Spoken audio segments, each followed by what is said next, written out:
Mas, peta corona dunia, ternyata yang paling banyak kena adalah Amerika, Cina, dan Eropa. Inilah perang sesungguhnya. Inilah komentar sahabat saya, seorang profesor yang mempunyai gelar doktor di Harvard, yang lama bergabung di lembaga think tank Amerika Brookings Institute dan Peter Peterson berdiskusi kemarin. Di mana link WHO yang dia katakan langsung saya buka. Confirm, Cina, Amerika, Eropa terbanyak jumlahnya terpapar corona, ditambah prediksi bulan Juni akhir dunia akan terpapar 10 juta orang, bahkan September dunia akan terpapar 30 juta orang, prediksi WHO tersebut. Dia melanjutkan, ketika tentara Amerika pulang dari Wuhan kemarin dan diketahui menyebar virus oleh pihak Cina, maka kurang dari 2 hari martir Cina ke Amerika melakukan operasi intelijen, melakukan infiltrasi ke Amerika, menyebar virus di Amerika, juga menggunakan ludah. CIA marah sekali karena kecolongan hal tersebut. Ini perang sudah, ini hancur-hancuran kedua negara ini pasti saling serang, dan dunia, kalau Italia dan Iran itu bisa jadi keteledoran pemerintah mereka yang membuat kebijakan longgar, bukan karena serangan langsung, tapi memang dunia sudah terpapar semua. Yang dua negara itu tadi, Cina dan Amerika, itu awal memang saling serang. Percaya saya, demikian beliau mengatakan di awal pembicaraan. Sebentar Prof, boleh saya tanya hal yang sederhana? Maklum, sejak dari akademi dulu sampai sekarang otak saya selalu memulai dengan 2 pertanyaan. Siapa yang diuntungkan, dan apakah corona ini fenomena by design atau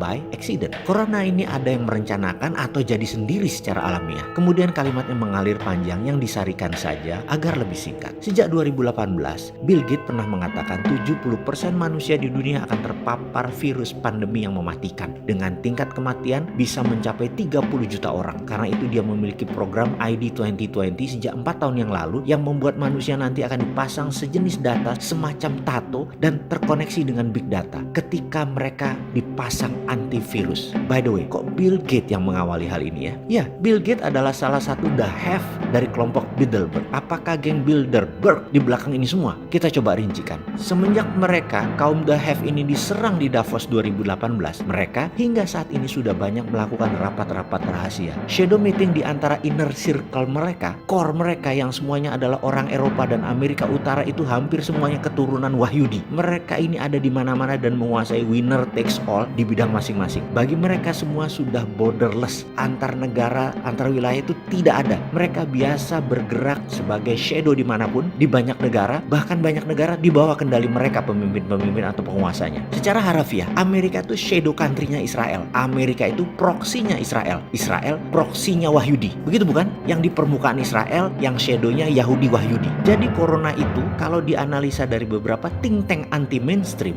ini bukan masalah Cina Amerika lagi. Ini masalah who the real controller of the world. Mereka Wahyudi Israel merasa sudah masanya dunia ini harus didistract, diubah lagi aturan mainnya, sekaligus balasan dari Holocaust. Ini revenge, ini vendetta. Yahudi sudah biasa main sebagai bayangan. Sejak zaman Nabi Musa mereka sudah mengelana ke sana kemari. Catatan, terusir. Sudah biasa dibully dan tertekan dari semua zaman. Puncaknya serangan hari aneh di tahun 1308 yang dikenang sebagai Friday the 13th, the end of the night Templar, yang sampai sekarang menjadi teka-teki dunia. Yahudikah di belakang eksekusi Templar tersebut? Templar, pengendali Yerusalem dan pembuat strategi pengiriman uang antar wilayah, mendadak musnah hilang dari permukaan bumi. Siapa di belakang itu semua? Siapa mereka? Semua harta Templar hilang, dan sejak saat itu, sejak abad 14 itu, semua jadi shadow, jadi bayangan. Mereka tidak terlihat ada di mana-mana, tetapi ada di mana-mana dan mengendalikan. Perkiraan data analisis sementara ini, Yahudi Zabatai di belakang yang akan meriset dunia ini. Mereka secara kalkulasi harus menjawab who is benefiting dari peristiwa corona ini. Siapa yang paling bermanfaat, dialah yang memainkan sesungguhnya. Ke depan sepertinya akan ada 00 baru, patokan baru. Sesungguhnya sekarang masih terlalu awal bagi banyak pengamat. Masih belum ketebak apa yang akan mereka mainkan, tetapi sudah mulai kebayang arahnya, sudah mulai terasa. Wahyudi agaknya berencana menggeser epicentrum dunia. Dunia akan jadi full digital dan nantinya ada God Eyes. God Eyes adalah sebuah sistem big data dunia yang mereka akan kendalikan. Untuk itu, kalau dulu kita pernah mengatakan distraction is the real CEO jobs, di mana CEO yang bagus adalah pemimpin yang bisa merusak bisnis mereka, menggantikan model dengan yang baru dalam sekejap tanpa kehilangan omset dan profit. Inilah yang geng Wahyudi sekarang lakukan. Mereka sekarang melakukan perusakan atau distraction terhadap sistem yang selama ini dianggap mereka sudah korup dan melenceng dari tujuan awal mereka. Dan meriset dunia ini adalah purifikasi atau pemurnian grand plan mereka. Ini sesungguhnya kesempatan Indonesia bermain. Ini kesempatan kesempatan Indonesia lepas dari keterikatan dan ketergantungan. Indonesia harusnya baca ini dan buat grand plan sendiri. Apa grand plan Indonesia ke depan? Gunakan 3 jurus yang selama 9 bulan ini kita dengungkan. TINA, TINA, there is no alternative adalah kebijakan moneter. Tidak ada alternatif lain. Bunga deposito di bank 0%. Dengan bunga 0%, maka 50% dari uang senilai 5.300 triliun dana pihak kedua dari masyarakat keluar dari bank dan menjadi sektor produktif.